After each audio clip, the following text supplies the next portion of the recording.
ನಮಸ್ಕಾರ. ನಕ್ಷತ್ರ ನಾಡಿ ವಿಶೇಷ ನೇರ ಪ್ರಸಾರ ಕಾರ್ಯಕ್ರಮಕ್ಕೆ ಸ್ವಾಗತ. ನಾನು ಧನುಶ್ರೀ. ಜ್ಯೋತಿಷ್ಯ ಶಾಸ್ತ್ರ, ವಾಸ್ತುಶಾಸ್ತ್ರ, ಭೂತಕಾಲ, ವರ್ತಮಾನ, ಭವಿಷ್ಯತ್ ಕಾಲ ಇದೆಲ್ಲದರ ಬಗ್ಗೆ ನಿಖರವಾದ ಮಾಹಿತಿಯನ್ನು ನೀಡುವ ಪಂಡಿತ ದಿನೇಶ್ ಗುರೂಜಿ ಅವರು ಇವತ್ತು ನಮ್ಮ ಕಾರ್ಯಕ್ರಮದಲ್ಲಿದ್ದಾರೆ. ಅವರನ್ನ ಕಾರ್ಯಕ್ರಮಕ್ಕೆ ಸ್ವಾಗತ ಮಾಡೋಣ. ಗುರೂಜಿ ನಮಸ್ತೆ, ಕಾರ್ಯಕ್ರಮಕ್ಕೆ ಸ್ವಾಗತ. ಹಾಗೆ ಮೊದಲನೇದಾಗಿ ಆಯುಧ ಪೂಜೆ ಹಾಗೂ ವಿಜಯದಶಮಿ ಹಬ್ಬದ ಹಾರ್ದಿಕ ಶುಭಾಶಯ. ಓಂ ಶ್ರೀ ಗುರುಭ್ಯೋ ನಮಃ. ಹರಿ ಓಂ. ಜ್ಞಾನಾನಂದಮಯಂ ದೇವಂ ನಿರ್ಮಲ ಸ್ಫಟಿಕಾಕೃತಿಂ ಆಧಾರಾಂ ಸರ್ವವಿದ್ಯಾನಾಂ ಹಯಗ್ರೀವ ಮುಪಾಸ್ಮಹೆ. ಓಂ ನಮೋ ಭಗವತೆ ವಾಸುದೇವಾಯ. ಓಂ ನಮೋ ನಾರಾಯಣಾಯ. ನಮಸ್ಕಾರ ಎಲ್ಲರಿಗೂ ಕೂಡ ನಾಡಿನ ಸಮಸ್ತ ಜನತೆಗೆ ಆಯುಧ ಪೂಜೆ ಹಾಗೂ ವಿಜಯದಶಮಿಯ ಶುಭಾಶಯಗಳು. ಓಕೆ ವೀಕ್ಷಕರೇ, ಪ್ರತಿನಿತ್ಯ ನಾವು ಕ್ಲಾಸಸ್ ಬಗ್ಗೆ ಹೇಳ್ತಾ ಇದ್ದೀವಿ. ಡೇಟ್ಗಳು ನೀವು ಮರಿಲೇಬಾರ್ದಿದೆ. ಡಿಸೆಂಬರ್ 1ನೇ ತಾರೀಕಿಂದ 110ನೇ ಬ್ಯಾಚ್ ಶುರು ಆಗ್ತಾ ಇರೋದು. ಹಾಗೆ ಜೊತೆಗೆ ನೀವು ಕ್ಲಾಸಸ್ಸಲ್ಲಿ ಏನು ಕಲಿತೀರಾ ಅನ್ನೋದ್ರ ಬಗ್ಗೆ ಅಕ್ಟೋಬರ್ 26ನೇ ತಾರೀಕು ಫ್ರೀ ಕ್ಲಾಸಸ್ ಇರುತ್ತೆ. ನಿಮಗೆ ಅನಿಸುತ್ತೆ ಇದೆಲ್ಲ ಯಾರು ನಂಬ್ತಾರೆ, ಜ್ಯೋತಿಷ್ಯ ಎಲ್ಲ ನಂಬಲ್ಲ ಅನ್ನೋದು ಒಂದು ಹೇಳ್ತಾರೆ. ಬಟ್ ಆದರೆ ಆ ನಂಬಿಕೆ ಬರೋ ಹಾಗೆ ಆಗುತ್ತೆ ನೀವು ಫ್ರೀ ಕ್ಲಾಸಸ್ ಅಟೆಂಡ್ ಮಾಡಿದ್ರೆ. ನಿಮಗೆ ಅಲ್ಲಿ ಲಾಸ್ ಆಗೋದಂಥದ್ದು ಏನೂ ಇರಲ್ಲ. ನೀವು 1 hour 2 hour ಕ್ಲಾಸಸ್ ಅಟೆಂಡ್ ಮಾಡಿದ್ರೆ ಗೊತ್ತಾಗುತ್ತೆ ಅಲ್ವಾ ನಿಮಗೆ, ಓಕೆ ಜ್ಯೋತಿಷ್ಯ ಸತ್ಯ ಇದೆಯೋ ಇಲ್ವೋ ಅಂತ. ಏನು ನೀವು ಯೋಚನೆ ಮಾಡದೆ ಇಲ್ಲ ನಂಬಲ್ಲ ಅದೆಲ್ಲ ಸುಳ್ಳು ಅಂತ ಅಂದ್ಕೊಂಡ್ರೆ ಆಗಲ್ಲ. ಸೊ ನೀವು ಆ ಕ್ಲಾಸಸ್ ಅಟೆಂಡ್ ಮಾಡಿದ್ರೆ ಅದ್ರಲ್ಲಿ ಗೊತ್ತಾಗುತ್ತೆ ನಿಮಗೆ. ಅದಾದಮೇಲೆ ನೀವು ಡಿಸೆಂಬರ್ 1ನೇ ತಾರೀಕು ನಡೆಯೋ ಕ್ಲಾಸಸ್ಗಳಿಗೆ ಜಾಯ್ನ್ ಆಗ್ಬೋದು. ಇನ್ನು ಇವತ್ತು ಹಬ್ಬ ಆಯುಧ ಪೂಜೆ ಎಲ್ಲೆಡೆ ಬಹಳ ಸಂಭ್ರಮದಿಂದ ಆಚರಣೆ ಮಾಡ್ತೀವಿ. ಇವತ್ತು ನಮ್ಮ ಕಾರ್ಯಕ್ರಮದಲ್ಲಿ ಹಬ್ಬದ ವಿಶೇಷತೆ ಬಗ್ಗೆ ಗುರೂಜಿ ಮಾಹಿತಿಯನ್ನು ಕೊಡ್ತಾರೆ. ಮಾತಾಡ್ತಾ ಹೋಗೋಣ. ಗುರೂಜಿ ಬಹಳ ಅದ್ದೂರಿಯಿಂದ ವಿಜೃಂಭಣೆಯಿಂದ ಆಯುಧ ಪೂಜೆನ ಇಡೀ ಕರ್ನಾಟಕದಲ್ಲಿ ಮಾಡ್ತಾ ಇದ್ದಾರೆ. ಸೊ ನೀವು ಹೆಚ್ಚಾಗಿ ಹಬ್ಬದ ಮಹತ್ವದ ಬಗ್ಗೆ, ವೈಜ್ಞಾನಿಕ ಕಾರಣದ ಬಗ್ಗೆ ಎಲ್ಲ ಹೇಳ್ತೀರಾ. ಅದನ್ನ ಕೇಳಕ್ ತುಂಬಾ ಕ್ಯೂರಿಯಾಸಿಟಿ ಇರುತ್ತೆ. ಈ ಹಬ್ಬದ ವಿಶೇಷತೆ ಬಗ್ಗೆ ಹೇಳೋದಾದ್ರೆ ಖಂಡಿತ. ಹಾಗೆ ವಿಜಯದಶಮಿ ಬಗ್ಗೆನೂ ನಾವು ಮಾತಾಡೋಣ. ವಿಜಯದಶಮಿನೂ ಇದೆ, ಹಾಗೆ ಆಯುಧ ಪೂಜೆನೂ. ಕೆಲವರು ಎರಡೂ ಒಟ್ಟಿಗೆ ಮಾಡ್ತಾರೆ. ಕೆಲವರು ಬುಧವಾರ ಆಯುಧ ಪೂಜೆ, ಗುರುವಾರ ವಿಜಯದಶಮಿ ಮಾಡ್ತಾರೆ. ಯಂತ್ರಗಳನ್ನು ನಾವಿಲ್ಲಿ ಸಾಂಕೇತಿಕವಾಗಿ ಅಲ್ಲಿ ಮಹಾಭಾರತದಲ್ಲಿ ನಡೆದಿರ್ತಕ್ಕಂಥ ಘಟನೆಯಲ್ಲಿ ಪಾಂಡವರು ಬನ್ನಿ ಮರದಲ್ಲಿ ಎಲ್ಲ ಶಸ್ತ್ರಾಸ್ತ್ರವನ್ನು ಇಟ್ಟು ಕುರುಕ್ಷೇತ್ರ ಯುದ್ಧಕ್ಕೆ ಅಲ್ಲಿಂದ ನಾವು ತೊಗೊಂಡೋದ್ರೆ ಅಲ್ಲಿಂದ ವೈಬ್ರೇಷನ್ ಅಂತ ನಾವೇನು ಕರಿತೀವಿ, ಅಲ್ಲಿಂದ ಒಂದೇನು ಸಕ್ಸಸ್ ಅಂತ ಏನು ಕರಿತೀವಿ ಅದಾಗುತ್ತೆ ಅಂತ ಹೇಳಿ ಆಯುಧ ಪೂಜೆಯನ್ನು ಒಂದು ವ್ಯವಸ್ಥಿತವಾಗಿ ಮಾಡಿದರು. ಅದಾದ ನಂತರ ಅದನ್ನು ವಿಜಯದಶಮಿ ದಿವಸ ತೆಗೆದರು. ಆಯುಧ ಪೂಜೆ ದಿವಸ ಪೂಜೆ ಮಾಡೋದು, ವಿಜಯದಶಮಿ ದಿವಸ ಅದು ಎತ್ಕೊಂಡು ಯೂಸ್ ಮಾಡೋದು.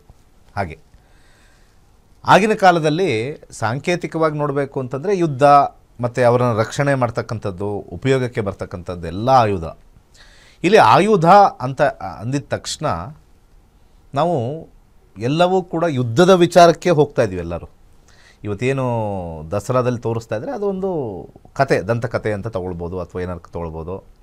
ಅಲ್ಲಿ ನೀವು ನೋಡ್ಬೋದು ಕತ್ತಿಗಳಿಟ್ಟಿರ್ತಾರೆ, ಅಲ್ಲಿ ಅನೇಕ ಪೂಜೆ ಪುನಸ್ಕಾರಗಳು ನಡೆಯುತ್ತೆ. ಚಂಡಿಕಾ ಹೋಮ ನಡೀತಾ ಇರುತ್ತೆ, ಚಂಡಿ ಆಹ್ವಾನ ಮಾಡ್ತಾರೆ. ಯಾಕಂದರೆ ಈ ನಮ್ಮ ಜೀವನದಲ್ಲಿ ಬರ್ತಕ್ಕಂಥ ಅನೇಕ ಶತ್ರುಗಳು, ಎರಡು ರೀತಿ ಶತ್ರುಗಳು ಇರ್ತಾರೆ. ಒಂದು ಆಚೆ ಇರ್ತಕ್ಕಂಥ ಶತ್ರು, ಮನಸ್ಸೊಳಗಡೆ ಇರ್ತಕ್ಕಂಥ ಶತ್ರು. ಮನದ ಶತ್ರುಗಳಿಗೆ ಹೋಗೋಕ್ಕೂ ಕೂಡ ಆಚೆ ಶತ್ರು ಹೋಗೋಕ್ಕೂ ಕೂಡ ನಮ್ಮ ಈ ನವರಾತ್ರಿ ಭಾಳ ವಿಶೇಷವಾಗಿರ್ತಕ್ಕಂಥ ಸ್ಥಾನಮಾನ ಪಡೆದಿದೆ. ಇಲ್ಲಿ ನೀವು ನೋಡ್ಬೋದು ಭಾಳ ಅದ್ಭುತವಾಗಿರ್ತಕ್ಕಂಥದ್ದು ಮೈಸೂರಲ್ಲಿ ನೋಡಿ, ಅಲ್ಲೆಲ್ಲ ಆ ಶಸ್ತ್ರಾಸ್ತ್ರಗಳೆಲ್ಲ ಇಟ್ಟು ಆಗಿನ ಕಾಲದಲ್ಲಿ ಯಾವ ರೀತಿ ಯುದ್ಧ ಮಾಡ್ತಾ ಇದ್ದಾಗ ಅದನ್ನೆಲ್ಲ ಉಪಯೋಗಕ್ಕೆ ಬರ್ತಕ್ಕಂಥದ್ದು. ಆದರೆ ಇದನ್ನು ನಾವು ನೋಡಿದಾಗ ನಾವು ನಮ್ಮನೇಲಿರ್ತಕ್ಕಂಥ ಕತ್ತಿಗಳು, ಗುರಾಣಿಗಳು ಅಥವಾ ಇದು ಮಾಡೋದಿಲ್ಲ. ಜೀವನದಲ್ಲಿ ಹೋರಾಡತಕ್ಕಂಥ ಬೇಕಾಗಿರ್ತಕ್ಕಂಥ ಸಾಮಗ್ರಿಗಳ ಜೊತೆ ನಾವು ಬದುಕನ್ನು ಕಟ್ಕೋತಾ ಇದ್ದೀವಿ. ಇವತ್ತು ನಾವೆಲ್ಲರೂ ಹೋಗಬೇಕು ಅಂತಂದರೆ ಇವತ್ತು ವಾಹನ ಬೇಕು. ವಾಹನ ಕೂಡ ಆಯುಧ ಆಗುತ್ತೆ. ಯಾರಿಗೊಬ್ರಿಗೆ ಹೋಗಿ ಬೈಬೇಕು, ಗಾಡಿ ಎತ್ಕೊಂಡು ಹೋಗೋಣ ಬೈಯೋಣ ಅವನ್ನ ಅಂಥೇಳಿ ಸ್ಪೀಡಾಗಿ ಹೋಗ್ತಕ್ಕಂಥ ಒಂದು ಕಾಲ. ಸೊ ಆ ರೀತಿ ವಾಹನ ಕೂಡ ಒಂದು ನಮಗೆ ಆಯುಧವಾಗಿ ಬಂದಿದೆ. ಹಾಗೆ ಇವತ್ತು ಶಾಸ್ತ್ರದಲ್ಲಿ ಏನು ಹೇಳಿದೆ ಅಂತಂದರೆ ಇದನ್ನು ನೋಡಿಕೊಂಡು ನಮ್ಮ ಆಯುಧಗಳು ಇವತ್ತು ಫಾರ್ ಎಕ್ಸಾಂಪಲ್ ಒಬ್ಬರು ಬಟ್ಟೆ ಹೊಲಿಯೋರು ಇರ್ತಾರೆ ಅಂತಂದರೆ ಅವ್ರಿಗೆ ಆಯುಧವೇ ಆ ಒಂದು ಯಂತ್ರ, ಮೆಷಿನ್. ಅದರಲ್ಲಿ ಸೂಜಿ ಕೂಡ ಭಾಳ ಇಂಪಾರ್ಟೆಂಟ್ ಆಗುತ್ತೆ, ಕತ್ರಿ ಕೂಡ ಭಾಳ ಇಂಪಾರ್ಟೆಂಟ್ ಆಗುತ್ತೆ. ನಾನು ಚಿಕ್ಕ ವಯಸ್ಸಲ್ಲಿ ಇರಬೇಕಾದ್ರೆ ಈ ಆಯುಧ ಪೂಜೆ ಮಾಡಬೇಕಾದ್ರೆ ನಮ್ಮಮ್ಮ ಮನೇಲಿ ಲೈನ್ಗೆಲ್ಲ ಇಟ್ಬಿಡೋರು. ಒಂದು ಸುತ್ತಿಗೆ, ಒಂದು ಕಟಿಂಗ್ ಪ್ಲೇಯರು, ಒಂದು ಚಾಕು, ಒಂದು ಕತ್ರಿ, ನನಗಿನ್ನೂ ಈಗಲೂ ಗುರ್ತಿದೆ. ಆಮೇಲೆ ಅಲ್ಲಿ ಆಚೆ ಕಡೆ ಸೆನಕೆ ಮತ್ತು ಇದೆಲ್ಲ ಪಾತಿ ಮಾಡೋಕ್ಕೆಲ್ಲ ಬರುತ್ತಲ್ಲ ಅದು, ಆಮೇಲೆ ಒಂದು ಬಾಣಲಿ ಎಲ್ಲ ಲೈನ್ಗೆ ಇಟ್ಬಿಡೋರು. ಲೈನ್ಗೆ ಇಟ್ಟು ಎಲ್ಲ ಕುಂಕುಮ ಹಾಕೋರು. ನಾನು ಏನು ಈ ಥರ ಹಿಂಗಿಟ್ಟವ್ರೆ. ನಾನು ಹೋಗಿ ಆ ಟೈಮಲ್ಲಿ ಚಿಕ್ಕ ಹುಡುಗ ನಮ್ಗೆ ಗೊತ್ತಿರಲಿಲ್ಲ ಇದೇನು ಕತ್ರಿನೆಲ್ಲ ಪೂಜೆ ಮಾಡ್ತಾರಾ ಅಂತ. ಅಂದರೆ ನಮಗೆ ಯಾವ ವಸ್ತು ನಮ್ಮ ಜೀವನಕ್ಕೆ ಸುಲಭವಾಗಿರ್ತಕ್ಕಂಥ ಕಾರ್ಯಗಳನ್ನು ಮಾಡೋಕ್ಕೆ ಸಹಾಯ ಮಾಡ್ತಕ್ಕಂಥದ್ದೇ ಆಯುಧಗಳು. ಈಗ ಒಂದು ಬಟ್ಟೆ ಏನೋ ಬೇಕು, ಅದೇನೋ ಮಡಚಿ ಏನೋ ಮಾಡಬೇಕದು, ಕತ್ತರಿಸ್ಬೇಕು. ನಾವು ಕತ್ರಿ ಇಲ್ಲ ಅಂದರೆ ಎಷ್ಟು ಹಿಂಸೆ ಆಗುತ್ತೆ ಅಂತ ಎಲ್ಲರಿಗೂ ಅವ್ರಿಗೆ ಸಿಗದೇ ಇರೋರ್ಗೆ ಗೊತ್ತಾಗುತ್ತೆ. ಆ ಸಮಯದಲ್ಲಿ ಏನೋ ಒಂದು ಎಕ್ಸ್ಟ್ರಾ, ಎಸ್ಪೆಷಲಿ ಮಹಿಳೆಯರಿಗೆ ಹೇಳಬೇಕು, ಅದೇನೋ ಫಾಲ್ಸ್ ಮಾಡ್ಬೇಕಾದ್ರೆ ಎಕ್ಸ್ಟ್ರಾ ಬಂದುಬಿಟ್ಟಿರುತ್ತೆ ಇಷ್ಟು ಉದ್ದ, ಯಾವುದೋ ಫಂಕ್ಷನ್ಗೆ ಹೋಗ್ಬೇಕು, ಕತ್ರಿ ಸಿಗ್ತಾ ಇಲ್ಲ, ಅಯ್ಯೋ ಅಲ್ಲಿ ಇಲ್ಲಿ ಇಲ್ಲಿ ಅಲ್ಲಿ ಹುಡುಕಿ, ಇದನ್ನೇ ಆಯುಧ. ಸೊ ಆ ಆಯುಧ ನಮ್ಮ ಮನಸ್ಸಿಗೆ ಮತ್ತು ನಮ್ಮ ಜೀವನಕ್ಕೆ ಅದ್ಭುತವಾಗಿರ್ತಕ್ಕಂಥ ಒಂದು ಸಾರಾಂಶ ಕೊಡುತ್ತೆ. ಜೀವನದಲ್ಲಿ ಆಯುಧ ಎಷ್ಟು ಇಂಪಾರ್ಟೆಂಟ್ ಅಂತ. ಇದನ್ನು ನಾನು ಸ್ವಲ್ಪ ಸೈನ್ಸಿಗೆ ತೊಗೊಂಡೋದ್ರೆ ಐನ್ಸ್ಟೀನ್ ಹೇಳಿರ್ತಕ್ಕಂಥದ್ದು. ಕಾಲರ್ ಇದ್ದಾರೆ, ಮಾತಾಡೋಣ. ತಗೊಂಡು ಮಾತಾಡೋಣ. Okay, hello. ಹಲೋ ಸರ್ ನಮಸ್ತೆ, ಏನು ಹೆಸರು, ಎಲ್ಲಿಂದ ಕರೆ ಮಾಡ್ತಾ ಇದ್ದೀರಾ? ನಮಸ್ತೆ ಸರ್, ಕೊಪ್ಪಳ ಜಿಲ್ಲಾ ಕಾರಟಗಿ ತಾಲೂಕು ಬೇವಿನಾಳು. ಸರಿ, ಓಕೆ. ಯಾರ ಬಗ್ಗೆ ಕೇಳಬೇಕಿತ್ತು? ನಮ್ಮ ಬಗ್ಗೆ ಸರ್, ನಮ್ಮ ಬಗ್ಗೆ ಡೇಟ್ ಆಫ್ ಬರ್ತ್ ಹೇಳಿ. ಹಾ, Shivaputrayya Swami Hiremath. Okay, date of birth ಹೇಳಿ. ಅದು ನೆನಪಿಲ್ಲ ಸರ್, 1674 ಇರ್ಬೋದ್ರಿ. ಓಕೆ, ಹಾಗೆ ಡೇಟ್ ಆಫ್ ಬರ್ತ್ ಗೊತ್ತಿಲ್ಲ ಅಂದ್ರೆ ಪ್ರಶ್ನಾಶಾಸ್ತ್ರದಲ್ಲಿ ಕೇಳಿ. 1 ರಿಂದ 249 ಒಂದು ಸಂಖ್ಯೆ ಹೇಳಿ. ಹೇಳ್ರಿ. 1 ರಿಂದ 249 ಒಂದು ಸಂಖ್ಯೆ ಹೇಳಿ. 28. 28. ಏನ್ ಪ್ರಶ್ನೆ ಇದೆ ಕೇಳಿ. ಸರ್ ನಾವು ಎಲ್ಲರ ಸ್ವಲ್ಪ ಆರೋಗ್ಯದ ಬಗ್ಗೆ ಮಾಹಿತಿ ಕೇಳಬೇಕಾಗಿತ್ತು. ಸರಿ, ಓಕೆ. ಸೂರ್ಯದಶೆಯಲ್ಲಿ ಪ್ರಶ್ನೆ ಕೇಳಿದ್ದೀರಾ. 2031ವರೆಗೂ ಸೂರ್ಯ ಇದೆ. ಆರೋಗ್ಯದ ವಿಚಾರ ಜನರಲ್ ಆಗಿ ಹೇಗಿದೆ ಅಂತ ನೋಡೋಕ್ಕೆ 6ನೇ ಕಸ್ಪನ್ನು ನೋಡ್ತೀವಿ. 4-2 ಅದನ್ನು ಹೆಲ್ತ್ಗೆ ಹಾಕ್ಕೊಂಡಾಗ ಅದು ಕಲರ್ ಚೇಂಜ್ ಆಗುತ್ತೆ. 4-4-2 ಕಾಂಬಿನೇಷನ್ ಬಂದಿರೋದ್ರಿಂದ ಉಪವಾಸವನ್ನು ಮಾಡಿ. 2ನೇ ಮನೆ ಬಂದಾಗ ನಾವು ಉಪವಾಸವನ್ನು ಮಾಡಿ ಅಂತ ಹೇಳ್ತೀವಿ. ಹೆಚ್ಚಿನ ನೀರು ಕುಡೀರಿ, ಹಾಗೆ ಅದರ ಜೊತೆಗೆ ತುಪ್ಪ ಸೇವನೆ ಮಾಡಿ. ಏನು ಸಮಸ್ಯೆ ಆಗಿದೆ ಹೇಳಿ. ಸರ್ ನಾವು ವೀಕ್ ಆಗಿ ಒಣಗಕ್ ನಮ್ಮ ಯಜಮಾನ್ರು ಅಪ್ಪರು ಅಮ್ಮರು ತೀರ್ಕೊಂಡಿದ್ದಾರೆ ಸರ್. ಈ ಒಂದು 4 ವರ್ಷ ಆಗಿದೆ ಅವ್ರಿಗೆ ಫಸ್ಟ್ ಸ್ಟಾರ್ಟಿಂಗ್ ನಾಗ ನಾವು ಸ್ವಲ್ಪ ಏಜ್ ಇದ್ವಿ. ಸ್ವಲ್ಪ ಈಗ ಮನುಷ್ಯ ವೀಕ್ನೆಸ್ ಆಗಿ ಕೈ ಕಾಲು ಹರಿತವ್ ಸರ್. ಸ್ವಲ್ಪ ಊಟ ಹಸು ಆಗ್ತಾ ಇಲ್ಲ ನನಗೆ. ಅದು ಉಪವಾಸದ ಕಾಂಬಿನೇಷನ್ 4 ಅಂತ ತೋರಿಸ್ತು ಶುಕ್ರನಲ್ಲಿ. ಪರವಾಗಿಲ್ಲ, ಉಪವಾಸ ಅಥವಾ ಊಟ ಸೇರ್ತಾ ಇಲ್ಲ ಅಂದರೆ ಏನಾಗೋದಿಲ್ಲ. ಈ ಋಷಿಮುನಿಗಳು ಬರೀ ಗಾಳಿ ಸೇವನೆ ಮಾಡಿ 100 ವರ್ಷ ಇದ್ರಂತೆ. ತುಪ್ಪ ಸೇವನೆ ಮಾಡಿ. ನಾನು ಒಂದು ಕಾಂಬಿನೇಷನ್ ಹೇಳ್ತೀನಿ, ಯಾಕಂದರೆ ಗುರುವಿನ ಕಾಂಬಿನೇಷನ್ 2 ಬಂದಾಗ ಗುರು ತುಪ್ಪಕ್ಕೆ ಕಾರಕ. 2 ಅಂದರೆ ಅದಕ್ಕೆ ಒಂದು ಆಂಟಿಟೋಡ್ ಅಂತ ಕರಿತೀವಿ. ಬೆಳಗ್ಗೆ ಊಟ ಮಾಡಿದ್ಮೇಲೆ ಮತ್ತೆ ನೈಟ್ ಸರ್ ನೀರಲ್ಲಿ ಒಂದು ದೇಸಿ ತುಪ್ಪ ಬರುತ್ತೆ, ಒಂದು ಸ್ಪೂನ್ ಹಾಕ್ಕೊಳ್ಳಿ, ಕುಡೀರಿ. ಡೈಜೆಷನ್ನು ಮತ್ತು ಅದು ಇದಾಗತ್ತೆ, ಏನಂತಾರೆ, ಒಂದು ಒಳಗಡೆ ಆ್ಯಕ್ಟಿವೇಟ್ ಆಗುತ್ತೆ, ಹಸು ಜಾಸ್ತಿ ಆಗುತ್ತೆ. ಏನು ಬಂದಿದೆಯೋ ಪ್ರಶ್ನಾಶಾಸ್ತ್ರ ಅದನ್ನು ಹೇಳ್ತೀವಿ, ಕೇಳಿ. ಓಕೆ. ಹಾಗೆ ಮೊಸರನ್ನು ದಾನವನ್ನು ಮಾಡಿ. ಮೊಸರನ್ನು ದಾನ ಮಾಡಿ. ಒಂದು ಮಂತ್ರವನ್ನು ಹೊಟ್ಟೆ ಮೇಲೆ ಹಿಂಗೆ ಕೈ ಇಟ್ಕೊಂಡು ಒಂದು ಮಂತ್ರ ಕೊಡ್ತೀನಿ, ಅದನ್ನು ಹೇಳಿ. ಓಂ ಕಾಂ ಕಾಳರಾತ್ರಿಭ್ಯಾಂ ನಮಃ ಅಂತ ಹೇಳ್ತಾರೆ. ಅಲ್ಲಿರ್ತಕ್ಕಂಥ ಏನಾದ್ರು ನೆಗೆಟಿವಿಟಿ ಎಲ್ಲ ಹೊಟ್ಟೋಗುತ್ತೆ. ಪ್ರತಿ ದಿವಸ ಒಂದು 27 ಸತಿ ಓಂ ಕಾಂ ಕಾಳರಾತ್ರಿಭ್ಯಾಂ ನಮಃ ಅಂತ ಹೇಳಿ. ಖಂಡಿತ ಒಳ್ಳೇದಾಗಲಿ. ಧನ್ಯವಾದ ಸರ್ ಕರೆ ಮಾಡೋದಕ್ಕೆ. ಗುರುಜಿ, ವೈಜ್ಞಾನಿಕ ಕಾರಣ ಬಗ್ಗೆ ಹೇಳ್ತಿದ್ರಿ, ಅದನ್ನ ಮುಂದುವರ್ಸೋಣ. ಈಗ ನಾವು ವಾಪಸ್ಸು ಭಾಳ ಹಿಂದೆ, ಈಗ ನಾವು ಆ್ಯಕ್ಚುಲಿ ನಾವು ಭಾರತದವ್ರನ್ನ ತೊಗೋಬೇಕು, ಭಾರತದವ್ರು ಸಿಗ್ತಾ ಇಲ್ಲ. ತುಂಬ ಜಾಸ್ತಿ ಜನ ವಿಜ್ಞಾನಿಗಳಾಗ್ಬಿಟ್ಟಿದ್ದಾರೆ. ನಮಗೇನು ಮಾಡಿದ್ರು ಕೂಡ ಅಲ್ಲಿ ಪಾಶ್ಚಾತ್ಯಕ್ಕೆ ಹೋಗಬೇಕು, ಐನ್ಸ್ಟೀನ್ಗೆ ಹೋಗ್ತೀವಿ. ಒಂದು ವಸ್ತುವಲ್ಲಿ ಒಂದು ಶಕ್ತಿ ಇದೆ ಅಂತ ಹೇಳಿ ಐನ್ಸ್ಟೈನ್ ಹೇಳ್ತಾರೆ. E=mc² ಅಂತಂದರೆ ಮ್ಯಾಟರಲ್ಲಿ ಎನರ್ಜಿ ಇದೆ ಅಂತ ಅರ್ಥ. E=mc² ಅಂತ. ವೆರಿ ಸಿಂಪಲ್, ಅದೇನು ಅಂತ ಏನು ಕಾಂಪ್ಲಿಕೇಟೆಡ್ ಅಲ್ಲ. ಅವರೊಂದು ಫಾರ್ಮುಲಾ ಕೊಟ್ಟರು, ಪ್ರತಿಯೊಂದರಲ್ಲೂ ಕೂಡ ಒಂದು ಎನರ್ಜಿ ಇದೆ ಅಂತ. ಸೊ ಅದನ್ನು ನಾವು ನೋಡಿದಾಗ ಒಂದು ಕಲ್ಲಲ್ಲೂ ಕೂಡ ಎನರ್ಜಿ ಇದೆ. ಹೇಗೆ ನಮ್ಮ ಬ್ರಹ್ಮಾಂಡದಲ್ಲಿರ್ತಕ್ಕಂಥ ಎಲ್ಲ ಗ್ರಹಗಳು ಕಲ್ಲೇ, ಆ ಕಲ್ಲೊಳಗಡೆ ಎನರ್ಜಿ ಇದೆ, ಆ ಎನರ್ಜಿ ಸುತ್ತುತ್ತಾ ಇದೆ. ಇದು ವಿಸ್ಮಯ ಅಂತ ಹೇಳಿ ಐನ್ಸ್ಟೀನ್ ಅವಾಗಲೇ ಕೂಡ ಹೇಳಿದಾಗ, ಅದೇ ನಮ್ಮ ಋಷಿಮುನಿಗಳು ಇದರಲ್ಲಿರ್ತಕ್ಕಂಥ ಶಕ್ತಿಯನ್ನು ಆಯುಧಗಳಾಗಿ ಕನ್ವರ್ಟ್ ಮಾಡಿರ್ತಕ್ಕಂಥದ್ದು. ಸೊ ಆಯುಧಗಳಿಗೂ ಕೂಡ ಶಕ್ತಿ ಇದೆ. ಯಾಕೆಂದರೆ ಒಂದು ಹಣ್ಣನ್ನು ಕಟ್ ಮಾಡಬೇಕು ಅಂತಂದರೆ ಒಂದು ಚಾಕು ಬೇಕೇ ಬೇಕು. ಆ ಚಾಕು ಕಟ್ ಮಾಡಿದಾಗ ಹಣ್ಣು ಈಸಿಯಾಗಿ ಕಟ್ ಆಗುತ್ತೆ. ವೆರಿ ಈಸಿಯಾಗಿ ಸಿಂಪಲಾಗಿ ಹೇಳಬೇಕು ಅಂದರೆ ಹಲಸಿನಣ್ಣು ತಿನ್ನಬೇಕು ಅಂತಂದರೆ ಯಾರಾದರೂ ಮನೇಲಿ ಏನಾದ್ರು ಹಲಸಿನಣ್ಣು ತಗೊಂಬಂದು ಇಟ್ಬಿಟ್ರೆ ಅಂದರೆ ಅದನ್ನು ಕಟ್ ಮಾಡೋಕ್ಕಾದ್ರೆ ನೀನು ಮಾಡು ನಾನು ಮಾಡು ಅಂತಲೇ ಇರ್ತದೆ. ಕಟ್ ಮಾಡಬೇಕು ಅಂತಲೇ ತರಲ್ಲ. ಅದರಲ್ಲಿ ಸರಿಯಾಗಿರೋ ಮನೇಲಿ ಚಾಕು ಸಿಕ್ಕಿಲ್ಲ ಅಂದರೆ ಗಂಡ ಹೆಂಡತಿಗೆ ಜಗಳ ತುಂಬ ಹಲಸಿನಣ್ಣಿಂದ ಬಂದಿದೆ. ತೊಗೊಂಬಂದು ಕೊಟ್ಟಿದಾಗ ಚೆನ್ನಾಗಿ ರುಚಿಯಾಗಿ ತಿಂದಿದ್ದೀವಿ. ಬೇಕಾದ್ರೆ ನೋಡಿ, ಹಳ್ಳಿಯಿಂದ ಯಾರು ಹಲಸಿನಣ್ಣು ಕೊಟ್ಟು ಕಳಿಸಿದಾಗ ಮನೇಲಿ ಕರೆಕ್ಟಾಗಿರೋ ಚಾಕು ಇರಲ್ಲ, ಅದರಲ್ಲಿ ಬೇರೆ ಅಂಟಾಗ್ತದೆ. ಅದನ್ನು ಕಟ್ ಮಾಡೋಕೆ ಅಂಟಾಗುತ್ತೆ, ಅದಾಗುತ್ತೆ, ಇವ್ರಿಗೆ ಹಿಂಸೆ, ಅದು ಕರೆಕ್ಟಾಗಿ ಬರಲ್ಲ. ನೋಡಿ, ಅಲ್ಲಿ ಆಯುಧ ಇಲ್ಲದೆ ಅದನ್ನು ತೆಗಿ ಅಂದಾಗ ನಮಗೆ ಎಷ್ಟು ಹಿಂಸೆ ಆಗುತ್ತೆ. ಅದೇ ಒಳ್ಳೆ ಆಯುಧ ಇದ್ದಾಗ ಅದರಲ್ಲಿ ಒಂದು ಈ ಹಲ್ಲಿನ ಥರ ಒಂದು ಚಾಕು ಬರ್ತದೆ, ಅದರಲ್ಲಿ ನಾವು ಕಟ್ ಮಾಡಿದಾಗ ಈಸಿಯಾಗಿ ಬಂದ್ಬಿಡುತ್ತೆ ಅಲ್ಲ. ಆ ಆಯುಧ ನಮ್ಮ ಹತ್ರ ಇಲ್ಲ. ಯಾವಾಗ ಅದ್ರಲ್ಲಿ ಕಟ್ ಮಾಡ್ತೀವಿ ನಮಗೆ ಒಂಥರ ನೆಮ್ಮದಿ, ಏನು ಇಷ್ಟೇನಾ, ಇಷ್ಟು ಈಸಿಯಾಗಿ ಕಟ್ ಮಾಡ್ಬಿಟ್ವಿ ಅಂತ. ಏನೂ ಇಲ್ಲದೆ ಇರ್ಬೇಕಾದ್ರೆ ಎಷ್ಟು ಕಷ್ಟಪಡ್ತೀವಿ. ಸೊ ಆ ಒಂದು ಸುಲಭವನ್ನು ಮಾಡ್ತಕ್ಕಂಥ ಯಂತ್ರೋಪಕರಣಗಳು ಭಾಳ ಇಂಪಾರ್ಟೆಂಟು.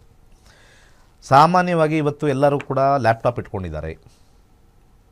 ತುಂಬ ಜನ ಈ ಲ್ಯಾಪ್ಟಾಪ್ ಇಟ್ಕೊಂಡಿರೋರು ಕೂಡ ಒಂದು ರೀತಿ ಆಗಿನ ಕಾಲದ ಶಸ್ತ್ರಾಸ್ತ್ರಕ್ಕೆ ಮಂಗಳ ಮತ್ತು ರಾಹು ಅಧಿಪತಿ. ಇವತ್ತಿನ ಕಾಲದ ಶಸ್ತ್ರಾಸ್ತ್ರಗಳಿಗೂ ಕೂಡ ಮಂಗಳ ಮತ್ತು ರಾಹು ಅಧಿಪತಿ.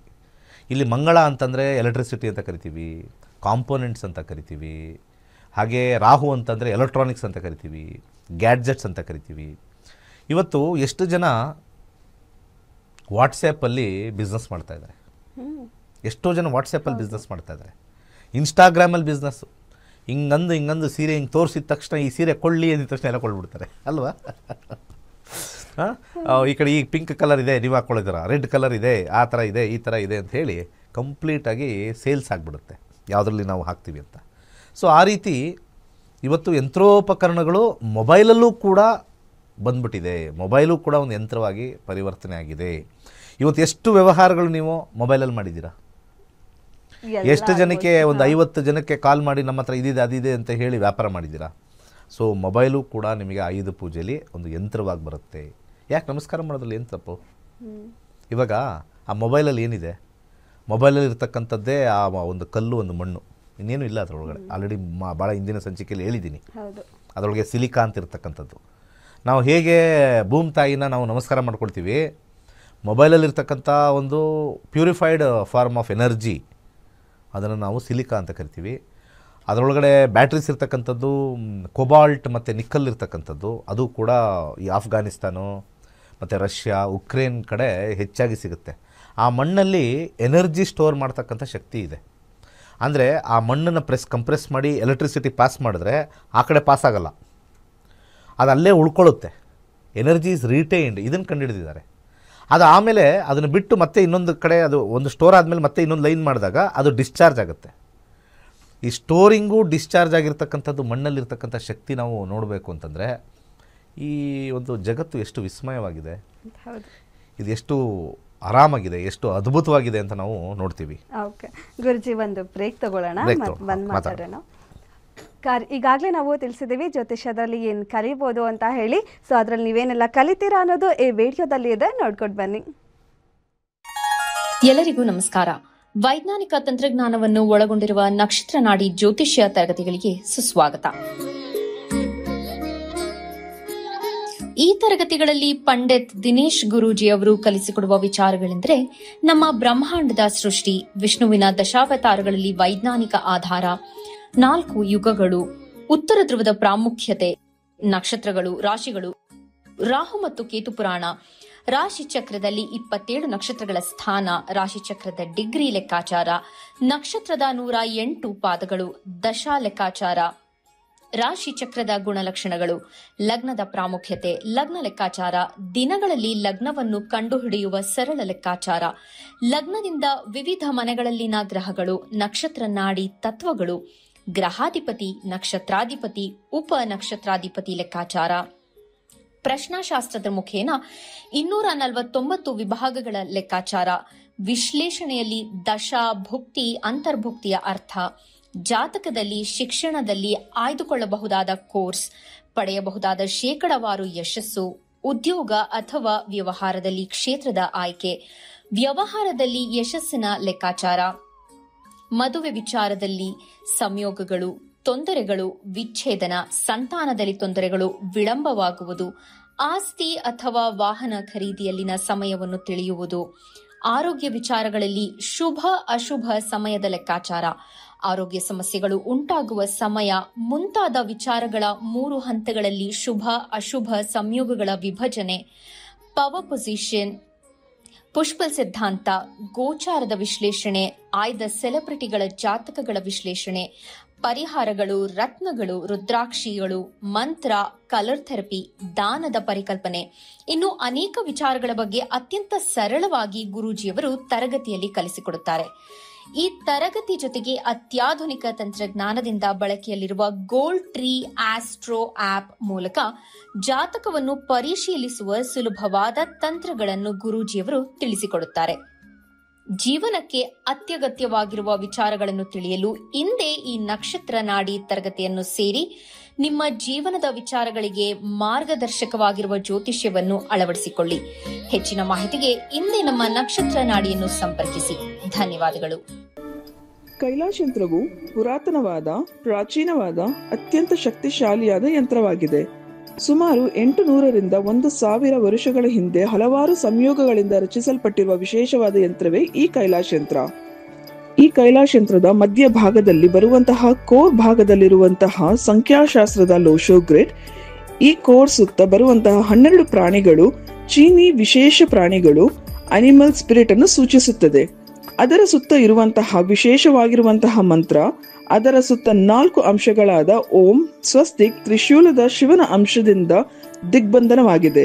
ಈ ಕೈಲಾಶ್ ಯಂತ್ರದಲ್ಲಿ ಬರುವಂತಹ ಮಂತ್ರವನ್ನು ಪ್ರತಿ ಸೋಮವಾರ 108 ಬಾರಿ ಜಪಿಸುವುದರಿಂದ ಮತ್ತು ಕೆಂಪು ಹೂಗಳಿಂದ ಪೂಜಿಸುವುದರಿಂದ ಹೆಚ್ಚಿನ ಧನಾತ್ಮಕ ಶಕ್ತಿಯನ್ನು ಪಡೆಯುವುದರ ಜೊತೆಗೆ ಜೀವನದಲ್ಲಿ ನೆಮ್ಮದಿ, ಹಣಕಾಸು, ಆರೋಗ್ಯ, ವಿದ್ಯಾಭ್ಯಾಸದಲ್ಲಿ ಯಶಸ್ಸನ್ನು ಗಳಿಸಬಹುದಾಗಿದೆ. ಈ ಯಂತ್ರಕ್ಕಾಗಿ ಇಂದೇ ನಮ್ಮ ನಕ್ಷತ್ರ ನಾಡಿ ತಂಡವನ್ನು ಸಂಪರ್ಕಿಸಿ. ಧನ್ಯವಾದಗಳು. ಕಾರ್ಯಕ್ರಮಕ್ಕೆ ಮತ್ತೊಮ್ಮೆ ಸ್ವಾಗತ. ಗುರುಜಿ ಹೇಳಿದ್ರಿ ಬುಧವಾರ ಆಯುಧ ಪೂಜೆ ಮಾಡೋಕ್ಕಾಗಿಲ್ಲ ಅಂದಮೇಲೆ ಗುರುವಾರ ವಿಜಯದಶಮಿ ಕೂಡ ಅವತ್ತು ವಾಹನ ಪೂಜೆ ಮಾಡ್ಬೋದು, ಯಂತ್ರ ಪೂಜೆ ಮಾಡ್ಬೋದು ಅಂತ ಹೇಳಿ, ಯಾರಿಗೆಲ್ಲ ಆಯುಧ ಪೂಜೆ ದಿನ ಮಾಡೋಕ್ಕಾಗಿರಲಿಲ್ಲ ವಿಜಯದಶಮಿ ದಿನ ಕೂಡ ಮಾಡ್ಬೋದು. ಗುರುಜಿ, ಹಾಗಿದ್ರೆ ವಿಜಯದಶಮಿ ಬಗ್ಗೆ ಆ ದಿನದ ವಿಶೇಷತೆ ಹೇಳೋದಾದ್ರೆ? ನಾವು ಏನೇ ಕಾರ್ಯ ಮಾಡಿದ್ರೂ ಕೂಡ ಅದರಲ್ಲಿ ಸಫಲತೆ ಪಡಿಲೇಬೇಕು. ನಾವು ಯಂತ್ರಗಳ ಪೂಜೆ ಮಾಡಬೇಕಾದ್ರೆ ಕೆಲವು ತಪ್ಪು ಒಪ್ಪುಗಳಾಗ್ತವೆ. ಈಗ ಫಾರ್ ಎಕ್ಸಾಂಪಲ್ ಯಾರಿಗೋ ಒಂದು ಪ್ಯಾಂಟ್ ಕೊಟ್ಟಿರ್ತೀವಿ ಅಥವಾ ಶರ್ಟ್ ಕೊಟ್ಟಿರ್ತೀವಿ, ಯಂತ್ರ ಉಪಯೋಗಿಸ್ಕೊಂಡು ಹಾಳು ಮಾಡಿಬಿಟ್ಟಿರ್ತಾರೆ. ಹಾಗೆ ಕೆಲವ್ರು ಇನ್ನೊಂದೇನೋ ಒಂದು ಕೊಟ್ಟಿರ್ತೀವಿ, ಅದನ್ನು ಉಪಯೋಗಿಸಿ ಇನ್ನೊಂದು ರೀತಿ ಏನಾದ್ರು ಸಮಸ್ಯೆ ಆಗಿಬಿಟ್ಟಿರುತ್ತೆ. ಪಾಸಿಟಿವ್ ವೈಬ್ರೇಷನ್ ತರಬೇಕು. ಪಾಸಿಟಿವ್ ವೈಬ್ರೇಷನ್ ತರಬೇಕು. ಆ ಪಾಸಿಟಿವ್ ವೈಬ್ರೇಷನ್ ತರೋ ಸಂದರ್ಭದಲ್ಲಿ ನಮಗೆ ಅದಕ್ಕೆ ಮ್ಯಾನಿಫೆಸ್ಟೇಷನ್ ಅಂತ ಏನು ಹೇಳ್ತೀವಿ, ಇವಾಗೆಲ್ಲ ಮ್ಯಾನಿಫೆಸ್ಟೇಷನ್ ಅನ್ನೋದು ಜಾಸ್ತಿ ಆಗಿಬಿಟ್ಟಿದೆ. ಯಾರ ಬಾಯಲ್ಲಿ ಬಂದರೂ ಮ್ಯಾನಿಫೆಸ್ಟೇಷನ್. ಮ್ಯಾನಿಫೆಸ್ಟೇಷನ್ ಅಂದರೆ ಏನೂ ಇಲ್ಲ, ಅದೇ ಮಂತ್ರಗಳು. ಮ್ಯಾನಿಫೆಸ್ಟೇಷನ್ ಅಂದರೆ ಏನು? ಈ ರೀತಿ ಆಗಬೇಕು, ಈ ರೀತಿ ನಡಿಬೇಕು ಅನ್ನೋದೇ ಮ್ಯಾನಿಫೆಸ್ಟೇಷನ್. ಈ ಸಾಫ್ಟ್ವೇರ್ ಅವರು ಮತ್ತು ಈ ವೆಸ್ಟ್ರನ್ ಇನ್ಫ್ಲೂಯೆನ್ಸರ್ಸ್ ಎಲ್ಲ ಇರ್ತಾರಲ್ಲ, ಅವರೆಲ್ಲ ಈ ಮ್ಯಾನಿಫೆಸ್ಟೇಷನ್ಗೆ ಬಂದುಬಿಟ್ಟಿದ್ದಾರೆ. ಬಟ್ ನಮ್ಮ ಸನಾತನ ಧರ್ಮದಲ್ಲೇ ಮ್ಯಾನಿಫೆಸ್ಟೇಷನ್ ಫಸ್ಟಿಂದನೂ ಇದೆ. ಸಂಕಲ್ಪ ಅಂತ ಹೇಳ್ತೀವಿ, ಅದು ಮ್ಯಾನಿಫೆಸ್ಟೇಷನ್ನೇ. ಮಂತ್ರಗಳು ಹೇಳ್ತೀವಿ, ಅದು ಮ್ಯಾನಿಫೆಸ್ಟೇಷನ್ನೇ. ಇವೆಲ್ಲವೂ ಕೂಡ ನಮ್ಮದು ಮ್ಯಾನಿಫೆಸ್ಟೇಷನ್. ಅದೇನೇ ಹೇಳ್ತಾರಲ್ಲ, ಹಿತ್ತಲು ಗಿಡ ಮದ್ದಲ್ಲ ಅಂತಂತಾರೆ. ಹಿತ್ತಲು ಗಿಡದಲ್ಲಿ ಎಷ್ಟು ಮದ್ದುಗಳಿದ್ದಾವೆ, ಎಷ್ಟು ಅದರಲ್ಲಿ ನಮಗೆ ಆರೋಗ್ಯಕ್ಕೆ ಹೆಲ್ಪ್ ಆಗುತ್ತೆ ಅನ್ನೋದು ಹಿತ್ತಲು ಗಿಡ ಮದ್ದಲ್ರಿ, ಅದೆಲ್ಲೋ ಅಲ್ಲಿ ಸಿಕ್ಕಿರೋದೇ ಮದ್ದು ಅಂತ ಹೇಳ್ತಾರೆ. ಹಂಗೆ ಆ ರೀತಿಯಾಗಿರ್ತಕ್ಕಂಥ ನಮ್ಮ ಜೀವನ ಶೈಲಿಯಲ್ಲಿ ಆಯುಧ ಪೂಜೆ ನಮಗೆ, ಆವಾಗಲೇ ನಾವು ಮೊಬೈಲ್ ಮಾತಾಡ್ತಾ ಇದ್ವಿ, ಹೌದು, ಹಾಗೆ ಲ್ಯಾಪ್ಟಾಪು.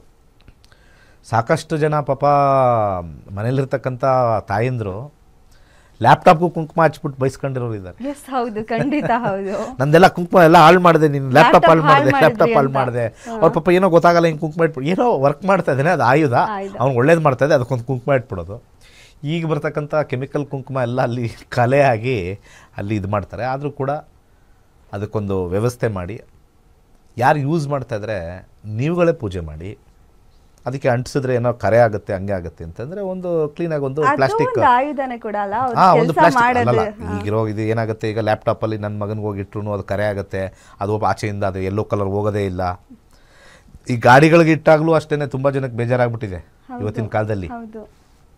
ಎಸ್ಪೆಷಲಿ ಆ ಬ್ಲ್ಯಾಕ್ ಕಲರ್ ಗಾಡಿ ತೊಗೊಂಡ್ಬಿಟ್ಟಿರ್ತಾರೆ, ಅದಕ್ಕೊಂದು ಕುಂಕುಮ ಇಟ್ಬಿಡ್ತಾರೆ, ಅರಶಿನ ಇಟ್ಬಿಡ್ತಾರೆ, ತೊಳಿತಾರೆ, ಆ ರೆಡ್ ಕಲರ್ ಹಂಗೆ ಇರುತ್ತೆ, ಯೆಲ್ಲೋ ಕಲರ್ ಹಂಗೆ ಇರುತ್ತೆ. ಏನು ಇದಕ್ಕೆ ಹಾಕ್ತಾರೆ? ಅದಕ್ಕೆ ಎಷ್ಟೋ ಜನಕ್ಕೆ ಒಂಥರ ಹಿಂಸೆ. ಯಾಕಂದರೆ ಒರಿಜಿನಲ್ ಎಲ್ಲ ಕೆಮಿಕಲ್, ಅಲ್ಲೇ ತಿಳ್ಕೊಬೇಕು ಫಸ್ಟು.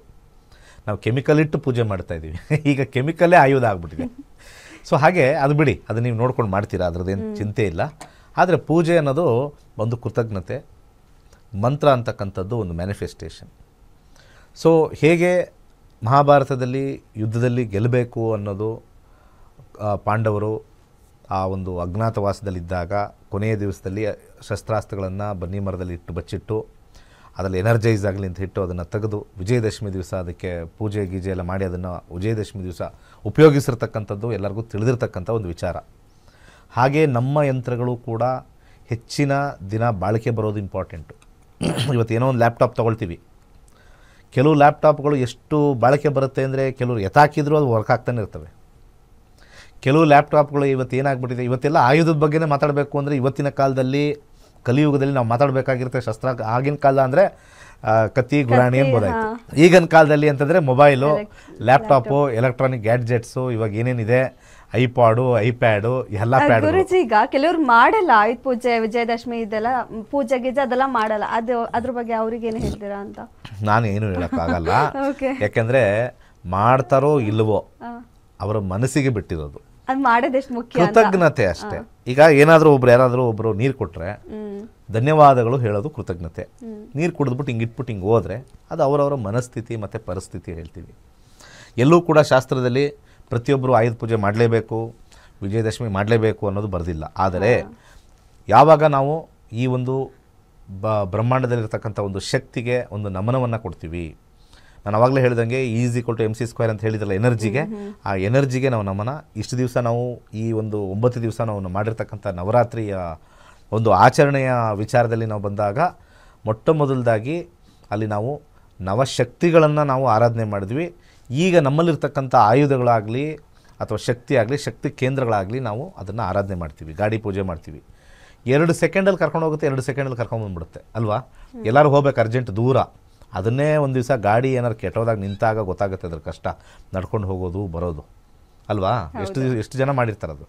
ಸೊ ಆ ರೀತಿಯಾಗಿರ್ತಕ್ಕಂಥದ್ದು ಆಯುಧಗಳನ್ನು ದಯವಿಟ್ಟು ಯಾರಾದರೂ ಮಾಡಿಲ್ಲ, ಬುಧವಾರ ಗುರುವಾರನೂ ಮಾಡ್ಬೋದು, ಯಾವುದೇ ತೊಂದರೆ ಇಲ್ಲ. ಸಿಂಪಲ್ ಪ್ರೊಸೀಜರ್, ಅದಕ್ಕೆ ಬೇಕಾಗಿರ್ತಕ್ಕಂಥ ಸಿಂಪಲ್ ಪ್ರೊಸೀಜರು ಏನು ಅಂತಂದರೆ, ಯಾವುದೇ ಒಂದು ಶಕ್ತಿಗೆ ಈ ಒಂದು ನಿಂಬೆಹಣ್ಣು ಹಾಕಿದ ತಕ್ಷಣ ಏನಾಗ್ಬಿಡುತ್ತೆ ಅನ್ನೋದೊಂದು ಹೇಳ್ತಾರೆ, ಕರೆಕ್ಟಾ? ಸಿಟ್ರಿಕ್ ಅನ್ನೋದು ಒಂದು ಆ್ಯಸಿಡ್. ಅದು ನಾವು ಪಾತ್ರೆ ತೊಳಿಬೇಕಾದ್ರೆ ಕರೆ ಹೋಗಬೇಕು ಅಂದರೆ ನಿಂಬೆಹಣ್ಣು ಯೂಸ್ ಮಾಡ್ತೀವಿ. ಅದು ಯಾವುದೋ ಒಂದು ಕಂಪ್ನಿ ತೋರಿಸ್ತಾ ಇದ್ರಿ ಹಿಂಗೆ ಅಡ್ವರ್ಟೈಸ್ಮೆಂಟು, ನೋಡಿ ಇದರಲ್ಲಿ ನಿಂಬೆಹಣ್ಣಿದೆ, ಇದರಲ್ಲಿ ನಿಂಬೆಹಣ್ಣಿದೆ ಅಂತ ತೋರಿಸ್ತಾ ಇದ್ರು. ಅದರೇನೋ ಹಾಕ್ಬಿಟ್ಟು ಹಿಂಗೆ ಮಾಡಿದ್ರೆ ನಿಂಬೆ ಶಕ್ತಿ ಅಂದರು. ಅಂದರೆ ಕ್ಲೀನ್ ಮಾಡೋಕ್ಕೆ ನಿಂಬೆಯ ಶಕ್ತಿ. ಹಾಗೆ ಇದು ಹಿಂದಿನ ಕಾಲಕ್ಕೆ ಹೋಗ್ತೀನಿ, ಇನ್ನೊಂದು ಸ್ವಲ್ಪ ಟೈಮ್ ಇರೋದ್ರಿಂದ. ಹಿಂದಿನ ಕಾಲದಲ್ಲಿ ಈ ಕುದುರೆಗಳು ಓಡಿಸ್ತಾ ಇದ್ರು. ಕುದುರೆಗಳು ಓಡಬೇಕಾದ್ರೆ ಆ ಕುದುರೆನ ಆ ನಿಂಬೆಹಣ್ಣಲ್ಲಿ ತುಳಿಸೋರು. ಯಾಕೆಂದರೆ ಎಲ್ಲೆಲ್ಲಿ ಮುಳ್ಳು ಚುಚ್ಚುತ್ತೋ, ಗಾಯ ಆಗುತ್ತೋ, ಅದು ಆ್ಯಂಟಿಸೆಪ್ಟಿಕ್ ಥರ ನಿಂಬೆಹಣ್ಣು, ಅದು ಸಿಟ್ರಿಕ್ ವರ್ಕ್ ಆಗೋದು. ಇದನ್ನು ತುಂಬ ಹಿಂದೆ ನಾನು ಎಲ್ಲ ಸ್ಟಡಿ ಮಾಡಬೇಕಾದ್ರೆ ಇವೆಲ್ಲ ಬಂದಿತ್ತು. ಆ ಟೈಮಲ್ಲಿ ನಾವು ಎಲ್ಲಿ ಹೋಗ್ಬಿಟ್ಟು ಒಂದು ಆ್ಯಂಟಿಸೆಪ್ಟಿಕ್ ಹಾಕೋದು ಎಲ್ಲ ಭಾಳ ಕಷ್ಟ. ಸೊ ಅದಕ್ಕೆ ಒಂದು ಸಾಂಕೇತಿಕ ಅಂತ ಕರಿತೀವಿ, it is N indication. So ಯಾವಾಗ ನಾವು ನಿಂಬೆಹಣ್ಣನ್ನು ನಾವು ಹಾಕ್ತೀವಿ ಅಲ್ಲಿ ಗಾಡಿಗಳಿಗೆ, ಆಗಿನ ಕಾಲದ ಗಾಡಿಗಳನ್ನ ನಾನು ಮಾತಾಡ್ತಾ ಇರೋದು, ಈಗಿನದೆಲ್ಲ ಟೈರ್ಗೆ ನಿಂಬೆಹಣ್ಣು ಹತ್ತಿತ್ತು, ಅದೆಲ್ಲ ಬೇಡ. ಆಗಿನ ಕಾಲದ ಎಲ್ಲ ಎತ್ತಿನ ಗಾಡಿಗಳೇ ಇದ್ದಿದ್ದು, ಜಟಕಾ ಗಾಡಿಗಳು, ಎಲ್ಲ ಟಾಂಗಾ ಗಾಡಿಗಳು ಇಂಥವೇ ಇದ್ದಿದ್ದು. ಅವು ನಿಂಬೆಹಣ್ಣನ್ನು ತುಳಿದು ಹೋಗಬೇಕಾಯ್ತು. ತುಳಿದಾದ್ಮೇಲೆ ಚಕ್ರ, ಈಗ ಅದನ್ನು ಅದು ಅಲ್ಲಿಗಿಡಲ್ಲ, ಇದಕ್ಕಿಡಲ್ಲ, ಇದು ಪ್ರಾಣಿಗಳಿಗೆ ಇವಾಗ ಚಕ್ರಕ್ಕಿಡಕ್ಕೆ ಶುರು ಆಗ್ಬಿಡುತ್ತೆ. ಹಿಂದಿನ ಕಾಲದಲ್ಲಿ ಅದಕ್ಕೆ ಇಟ್ಟು ಇದನ್ನು ತುಳಿಸೋರು, ಅದನ್ನು ತುಳಿಸಿ ಹೋದಾಗ ಅದಕ್ಕೆ ಆ್ಯಂಟಿಸೆಪ್ಟಿಕ್ ಪ್ರಾಪರ್ಟೀಸ್ ಅಂತ ಹೇಳಿ ಮಾಡೋರು. ಈಗ ಅದು ಸ್ವಲ್ಪ ಕಾಲ ಬದಲಾಗದಂಗೆ ಗಾಡಿಗೆ ಇಡ್ತಾಯಿದ್ವಿ, ಟೈರ್ಗೆ ಇಡ್ತಾಯಿದ್ವಿ, ರಬ್ಬರ್ಗೆ ಇಡ್ತಾಯಿದ್ವಿ, ನಮ್ಮ ಸಣ್ಣ ಸೈಕಲ್ಗೆ ಇಡ್ತಾಯಿದ್ವಿ. ಸೊ ಏನೇ ಆಗಲಿ ಅದು ಒಂದು ರೀತಿಯ ಒಂದು ಬದಲಾವಣೆ ಅಷ್ಟೇ. ಸೊ ಮೆಕ್ಯಾನಿಕಲ್ ಕಾಂಬಿನೇಷನ್ ಆಗಿಬಿಟ್ಟಿದೆ. ಸೊ ವಿಜಯದಶಮಿಯಲ್ಲಿ ಎಲ್ಲರಿಗೂ ಕೂಡ ವಿಜಯವಾಗಲಿ. ನಮ್ಮ ಆಯುಧಗಳು ಏನೇನಿದೆ ನಮ್ಮ ಜ್ಞಾನಕ್ಕೆ ಉಪಯೋಗ ಮಾಡೋಣ, ಡಿಸ್ಟ್ರಕ್ಷನ್ಗೆ ಬೇಡ, ಕನ್ಸ್ಟ್ರಕ್ಷನ್ಗೆ ಯೂಸ್ ಮಾಡಬೇಕು. ಇವತ್ತು ಎಷ್ಟೋ ರಾಷ್ಟ್ರಗಳು ಈ ಒಂದು ಯುದ್ಧದ ಸಾಮಗ್ರಿಗಳನ್ನು ಮಾಡ್ತಾ ಇದ್ದಾರೆ. ಅದು ಯಾವಾಗಲೂ ಕೂಡ ಅದು ಜಸ್ಟ್ ಹೆದರ್ಸಕ್ಕಿರಲಿ ಅಷ್ಟೇ ಇನ್ನೊಂದು ಶತ್ರು ರಾಷ್ಟ್ರಗಳಿಗೆ. ಆದರೆ ಯಾವತ್ತೂ ಕೂಡ ಯಾವ ರಾಷ್ಟ್ರ ಕೂಡ ಉಪಯೋಗಿಸ್ಬಾರ್ದು. ಅದು ಪೂಜೆ ಮಾಡಿ ಅದು ಉಪಯೋಗಕ್ಕೆ ಹೆಚ್ಚು ಬರಬಾರ್ದು ಅಂತ ಕೆಲವು ಪದಾರ್ಥಗಳನ್ನ ಇಡಬೇಕು. ಇಲ್ಲ ಅಂದರೆ ಹ್ಯುಮ್ಯಾನಿಟಿನ ಡಿಸ್ಟ್ರಕ್ಟ್ ಮಾಡಿದ್ರೆ ಆ ಕಡೆ ಸೈಡಲ್ಲಿ ನಾವಿದ್ದರೆ ನಾವು ಅವ್ರನ್ನ ಇಷ್ಟಪಡ್ತೀವಿ, ಈ ಕಡೆ ಸೈಡಲ್ಲಿ ನಾವಿದ್ದರೆ ನಾವು ಇವ್ರನ್ನ ಇಷ್ಟಪಡ್ತೀವಿ. So that is what is known as humanity. So ಡಿಸ್ಟ್ರಕ್ಷನ್ಗೆ ಯೂಸ್ ಮಾಡ್ದಲೇ ಕನ್ಸ್ಟ್ರಕ್ಷನ್ಗೆ ಯೂಸ್ ಮಾಡೋಣ. ಎಲ್ಲರಿಗೂ ಕೂಡ ಮತ್ತೊಮ್ಮೆ ವಿಜಯದಶಮಿ ಮತ್ತು ಆಯುಧ ಪೂಜೆ ಎರಡನ್ನೂ ಸೇರಿ ನಿಮಗೆ ಒಳ್ಳೆಯದಾಗಲಿ, ಆ ಜಗನ್ಮಾತೆ ಚಾಮುಂಡೇಶ್ವರಿ ಒಳ್ಳೇದು ಮಾಡಲಿ ಅಂತ ಹೇಳಿ ಪ್ರಾರ್ಥನೆ ಮಾಡ್ತಾರೆ. ಓಕೆ ಗುರುಜಿ, ಧನ್ಯವಾದ. ಸರ್ವೇ ಜನ ಸುಖಿನೋ ಭವಂತು. ವಿಶ್ವದೆಲ್ಲೆಡೆಯಿಂದ 65,000 ವಿದ್ಯಾರ್ಥಿಗಳು ಗುರೂಜಿ ಅವರಿಂದ ಜ್ಯೋತಿಷ್ಯ ಶಾಸ್ತ್ರದ ಕ್ಲಾಸಸ್ಸನ್ನು ಕಲ್ತಿದ್ದಾರೆ. ಅವರಲ್ಲಿ ಒಬ್ಬರ ಅನಿಸಿಕೆ ಅಭಿಪ್ರಾಯ ಇಲ್ಲಿದೆ. ಇದಾಗಿತ್ತು ಇವತ್ತಿನ ನಕ್ಷತ್ರ ನಾಡಿ ವಿಶೇಷ ನೇರ ಪ್ರಸಾರ ಕಾರ್ಯಕ್ರಮ. ನೋಡ್ತಾ ಇರಿ ಗ್ಯಾರಂಟಿ ನ್ಯೂಸ್, ಸುದ್ದಿ ಖಚಿತ, ನ್ಯಾಯ ನಿಶ್ಚಿತ. ನಾನು ಈ ನಕ್ಷತ್ರ ನಾಡಿನ ಬಗ್ಗೆ ಇವತ್ತು ನಕ್ಷತ್ರ ನಾಡಿ ಬಗ್ಗೆ ಹೇಳ್ಬೇಕು ಅಂತಿದ್ದೀನಿ. ನಾನು ಕಲ್ತಿದ್ದು ಅಂದ್ರೆ ಮೊದಲು ನನಗೆ ಜ್ಯೋತಿಷದಲ್ಲಿ ಒಂಚೂರು ನಂಬಿಕೆನೇ ಇರಲಿಲ್ಲ. ಯಾವಾಗ ನಾನು ಈ ನಕ್ಷತ್ರ ನಾಡಿ ಕಲ್ತ್ಕೊಂಡೆ ನಿಜವಾಗ್ಲೂ ನನ್ನ ಜೀವನದಲ್ಲಿ ಕಂಪ್ಲೀಟ್ ಟ್ರಾನ್ಸ್ಫಾರ್ಮೇಶನ್ ಆಯ್ತು, immediate transformation within a month. So ಏನಂದ್ರೆ ನಾವು ಈ ನಕ್ಷತ್ರ ನಾಡಿ ಬಗ್ಗೆ ಕಲ್ತ್ಕೊಂಡಾಗ ನಾವು ಮೊದಲು ಅನ್ಕೊಂತೀವಿ ಏನ್ ಬರೀ ಜ್ಯೋತಿಷ ಅದು ಇದು ಅಂತ ಅನ್ಕೊಂತೀವಿ. ಬಟ್ ನೀನ್ ಕಲ್ತ್ಕೊಂಡ್ಮೇಲೆ ನಮ್ಮನ್ನ ನಾವು ಅರ್ಥ ಮಾಡ್ಕೊಂತೀವಿ ಫಸ್ಟ್, ಆಮೇಲೆ ಬೇರೆಯವ್ರಿಗೂ ಅರ್ಥ ಮಾಡಿಸ್ತೀವಿ ಏನನ್ನೋದನ್ನ. ಹೇಗೆ ಇವರು ಹೇಳ್ಕೊಡ್ತಾರೆ ನಮ್ಮ ಗುರುಜಿಯಾದ ದಿನೇಶ್ ಗುರುಜಿ ಅವರು ಹೇಳ್ಕೊಡುವಂತ ವಿದ್ಯೆ ಏನಂದ್ರೆ ಇಟ್ಸ್ ಟ್ರೆಮಂಡಸ್. ನಿಜವಾಗ್ಲೂ ಹೇಳ್ಬೇಕಂದ್ರೆ